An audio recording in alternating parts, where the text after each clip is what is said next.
हमारे साथ मौजूद है बीएसपी सांसद अफजाल अंसारी।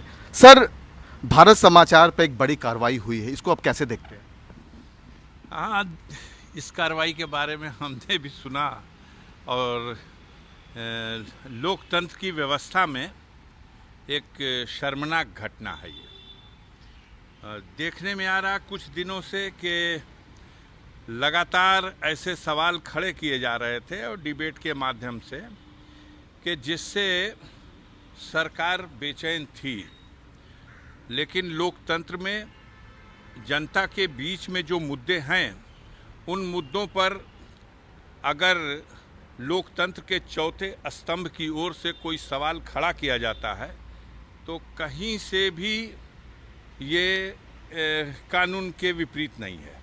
अब चाहे ईडी लगाई जाए या इनकम टैक्स लगाया जाए या सीबीआई लगाई जाए, ये जनता के बीच में जो चर्चा हमने महसूस की है, सुनी, लोगों को ये एक बदले की कार्रवाई है, डराने की कार्रवाई है, धमकाने की कार्रवाई है और हौसला तोड़ने की कार्रवाई है। आपको लगता है कि जो ऑक्सीजन की जो रिपोर्ट केंद्र सरकार की आई है उसके बाद इस तरह की कार्रवाई हो पाई है? ऑक्सीजन वाली बात भी है, उससे ज़्यादा घातक वो हो गया है जो फ़ोन टैपिंग का मामला न सिर्फ भारत में बल्कि दुनिया के पैमाने पर, और अब जबकि कई देशों में इसके लिए जांच शुरू हो गई, फ्रांस ने भी जांच का आर्डर कर दिया, उधर राफेल मामले में जांच का आर्डर हो चुका है भ्रष्टाचार के।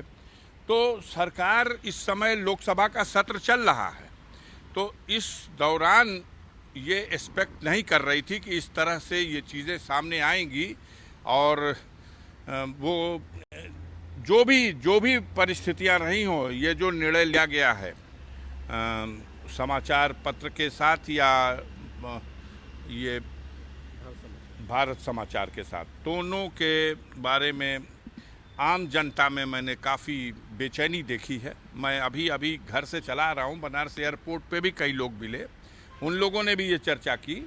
आम जनमानस में यही गया कि ये चैनल एक ऐसा चैनल था जिस पे सरकार की कमियों को स्पष्ट रूप से हिम्मत करके दिखाया जा रहा था।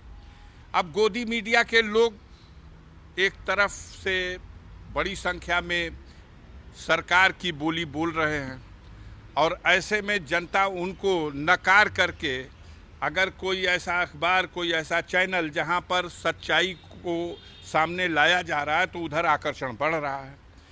तो इस तरह की कार्रवाई हुई है और जहां तक मैं समझता हूं कि ठीक है, अगर कोई एक्सरसाइज ऐसी है उनके पास के किसी तरह का कोई वित्तीय अनियमितता है या टैक्स के मामले में कोई त्रुटि है, तो उसका भी ये तरीका थोड़ी होता है जो अपनाया गया है, उसका ये तरीका थोड़ी है जो अपनाया गया है।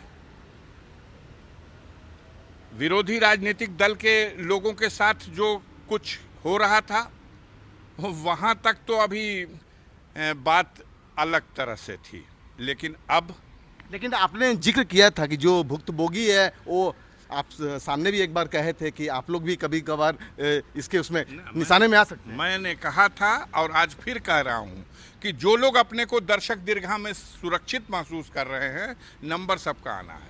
अफजाल भाई, एक अंतिम सवाल, भारत समाचार को अब कैसे देखते हैं? सच दिखाता है, क्या दिखाता है? बिल्कुल, इन दिनों उनकी छवि जनता में चर्चा में है।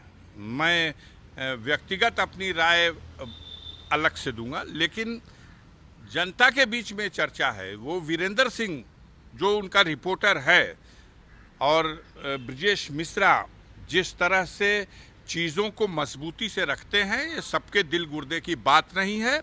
इस विपरीत परिस्थिति में मैं इतना कह सकता हूं कि उत्तर प्रदेश नहीं, देश के जनता में उनके प्रति सहानुभूति बढ़ी है और उनके साथ ये अन्याय जो होगा या हो रहा है उसमें लोग उनके पक्ष में खड़े हैं और उनकी चर्चाएं गांव-गांव, चट्टी बाजारों में हो रही हैं कि ऐसा हो गया, ऐसा हो गया। ये देखिए, किसी पत्रकार एक साइकिल पर अखबार बांटने वाले के गट्टे पर भी हाथ रखना एक साधारण बात नहीं थी, लेकिन अब ऐसे न्यूज़ चैनलों को इस तरह से अब देखिए, मैं समझता हूँ बाकी न्यूज़ चैनल के लोग, मार तो सब पे पड़ रही है, किसी को इस व्यवस्था में शिकायत है तो उसका चैनल ही बिका हुआ है, वो करेगा क्या।